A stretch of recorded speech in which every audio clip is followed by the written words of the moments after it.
இவ்வளோ பெரிய பிளான்ட்டை யாரோ வேண்டான்னு சொல்லி வீட்டுக்கு வெளியில் வச்சுட்டாங்க. இந்த வீடியோவை ஃபுல்லாக பாருங்கள், ரொம்பவே இன்ட்ரெஸ்டிங்காக இருக்கும். யூகேயில் தேவையில்லாத பொருட்கள் எல்லாம் வீட்டுக்கு வெளியில் வச்சுருவாங்க. யாருக்கு வேணுமோ எடுத்துக்கோங்க அப்படின்னு சொல்லி. அந்த மாதிரி தான் இந்த பிளான்ட்டையும் வீட்டுக்கு வெளியில் வச்சுருந்தாங்க.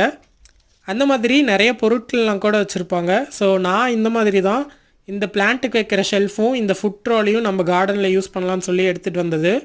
இன்றைக்கி இந்த பிளான்ட்டை தேவையில்லாத டிசீஸான பிரான்ச்சஸ், அதுக்கப்புறம் கிராஸ் ஆகிட்டு இருக்க பிரான்ச்சஸ், காஞ்சிருக்க பிரான்ச்சஸ் அதெல்லாம் கட் பண்ணிவிட்டு வேறு பாட்டில் வைக்க போகிறோம்.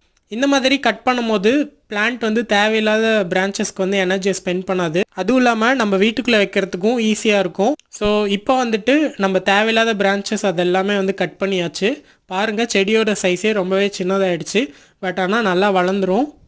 இப்போது யூகேல சம்மர் அப்படிங்கிறதுனால நான் வெளியில் வச்சுருக்கேன். பட் வின்டர் வந்தால் வீட்டுக்குள்ளே தான் வைக்கணும். ஸோ இந்த மாதிரி கட் பண்ணுறதுனால வீட்டுக்குள்ளே ஈஸியாக வைக்க முடியும். அதுக்கப்புறம் இந்த பாட்டை வந்துட்டு சேஞ்ச் பண்ணி வேறு பாட்டில் வைக்கணும்.